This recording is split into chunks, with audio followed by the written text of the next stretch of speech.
Goeiemiddag, dis Ina met resepte vir die lewe. Abba het verlede week al hierdie resepie gegee, maar ek moes regtig 'n bietjie gaan kopkrap en gaan luister wat hy vir my wou sê. Die resep gaan oor bloutong siekte. Nou, bloutong siekte is 'n siekte wat skape kry, maar ek moes gaan kyk, hoekom sê hy sy skape het partykeer bloutong siekte. 'n ander naam daarvoor is 'n gees van kritiek, 'n skerp tong, 'n blou tong, wat ander slaan met die tong. Kom ons kyk 'n bietjie, wat is die eienskappe of die simptome van 'n gees van kritiek. Dit kom vanuit 'n plek van hoogmoed, jaloesie, seer kry. Maar hierdie gees van kritiek, hierdie simptome is, dit vernietig alle verhoudings en dit vertrap ander se harte. Hy het selfs my skrif daarvoor gegee. Esegiel 34 vers 18 en 19 praat hy met die skape. En hy sê, party van julle het die beste gras afgewy en boonop wat oorgebly het vertrap. Julle het skoon water gedrink en wat oorgebly het vuil gemaak. My ander skape moes die gras vreet wat deur julle vertrap is en die water drink wat deur julle vuil gemaak is. In Jakobus 3 vers 5 tot 12 kry ons die baie bekende gedeelte oor die tong, maar dit is dalk maar nodig dat ons weer daarna luister, want hy praat ernstig vandag met ons oor blou tong siekte. Hy sê, so is 'n blou tong ook maar 'n klein liggaamsdeeltjie, en tog het dit groot mag. 'n Klein vuurtjie kan 'n groot bos aan die brand steek. En die tong is ook 'n vuur, 'n wêreld vol ongeregtigheid, die deel van die liggaam wat die hele mens kan besmet.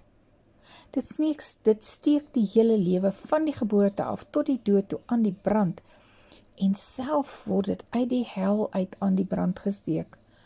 Alles wat loop, vlieg, kruip of swem, elke soort dier, word al deur die mens getem, maar geen mens kan die tong tem nie. Dit is 'n rustelose kwaad vol dodelike gif. Met die tong loof ons die Vader en met die tong vloek ons mense wat na die beeld van God gemaak is. Uit dieselfde mond kom lof en vloek. My boeties, my sissies, so moet dit tog nie wees nie. 'n Fontein laat tog nie uit dieselfde oog vars en brak water opborrel nie. 'n Vyeboom, my boeties en sissies, kan tog nie 'n olywe dra nie, of 'n druiwestok vye nie. 'n Brakfontein kan mos nie vars water gee nie. So ons moet gaan kyk, wat is die resep wat hy vir ons gee vir bloutong siekte? Die eerste ding is, ons lippe moet besny word. Moses sê op 'n stadium, sy lippe is onbesnede. Maar ons het mos nou ook al gehoor van daar moet die sout van genade moet op ons tonge wees. So dalk is dit nodig dat ons partykeer as 'n profetiese aksie bietjie sout op ons tonge sit en vir Vader vra, dat hy ons help dat ons lippe en ons tonge besny sal wees, dat daar genade op ons tonge sal lê. Hy sê vir ons in Spreuke 15 vers 4, sagtheid van tong is 'n lewensboom. En dan sê hy in 'n ander vertaling, skynheilige woorde breek mense. Dit is tog nie ons doel en ons aard om mense te wil breek nie. So kom ons vra hom om ons tonge sag te maak. Die tweede deel van die resep is, ons harte moet besny word. Deuteronomium 10 vers 16 sê, besny dan die vooruit van julle hart en verhard julle nekke nie verder nie. En hier praat dit van trots. In Deuteronomium 30 vers 6 sê, en die Here jou God sal jou hart besny en die hart van jou nageslag, om die Here jou God lief te hê met jou hele hart en met jou hele siel, sodat jy kan lewe. Ons wil tog lewe en ons wil tog in oorvloed lewe. Die derde bestanddeel is selfbeheersing. En dit weet ons, kry ons deur die Heilige Gees, nie uit ons eie uit nie. Ons het net nou so pas gehoor, ons kan nie ons eie tonge beheer nie. Maar deur die Gees kan ons selfbeheersing toepas.